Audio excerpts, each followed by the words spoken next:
Jemaat Tuhan Shalom, selamat hari baru. Puji nama Tuhan, kembali menyapa jemaat Tuhan lagi di hari ini. Doa kami kiranya anugerah, kemurahan, rahmat Tuhan atas kita semua.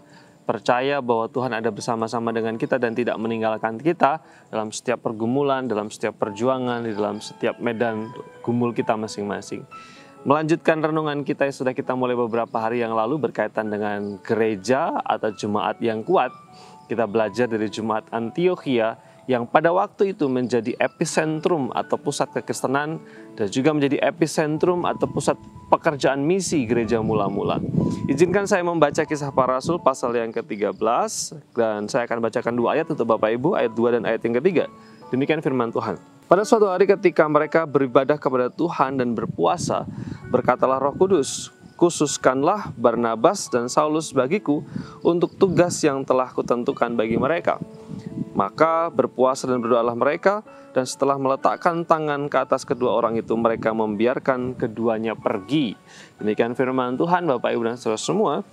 Jemaat Antiokhia menjadi jemaat yang sehat pada waktu itu karena setiap anggota jemaatnya berkontribusi sesuai dengan karunia-Nya. Tetapi juga di dalam 2 ayat ini kita melihat bahwa pekerjaan Tuhan, misi Tuhan dikerjakan dengan baik di sana. Jemaat yang kuat, jemaat yang sehat adalah jemaat yang aktif bermisi. Kalau Bapak Ibu dan saudara semua membaca kisah tentang Rasul Paulus, maka kalau kita mencermati dengan baik karir Rasul Paulus sebagai rasul dimulai di dalam ayat ini. Secara resmi, secara official, dia menjadi utusan Injil, pembawa kabar baik, resmi menjadi seorang misionaris bagi bangsa-bangsa lain di dalam teks ini. Yang menarik adalah betapa pentingnya peran jemaat Antiokhia pada waktu itu, yang melepaskan, yang mengutus, yang mengirim Barnabas dan juga Saulus ke medan pelayanan, ke medan misi, menjangkau, memberitakan kabar baik kepada orang-orang yang belum percaya.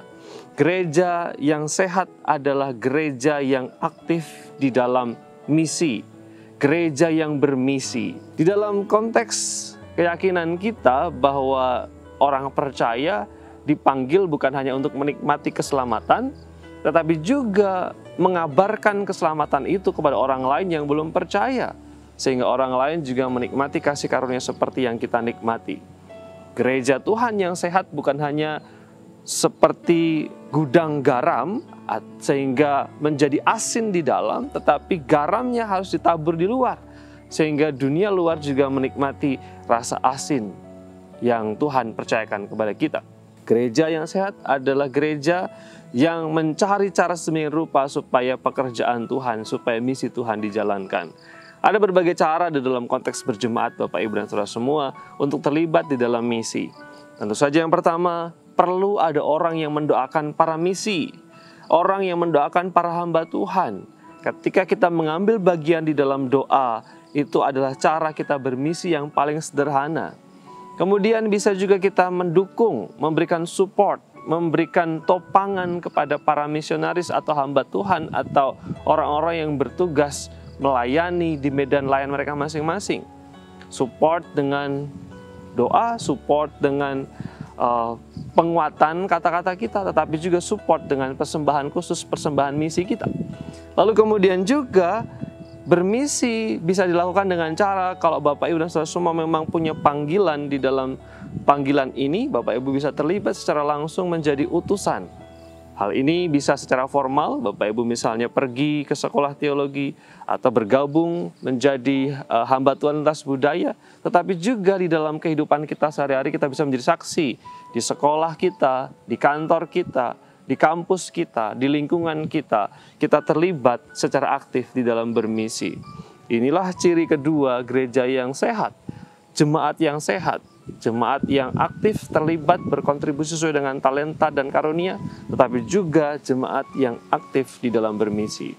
Kiranya firman Tuhan ini menolong kita untuk terus maju, bertumbuh dan berbuah menjadi berkat di dalam Tuhan. Mari kita berdoa. Tuhan Bapa di surga, terima kasih hari yang baru yang kami nikmati.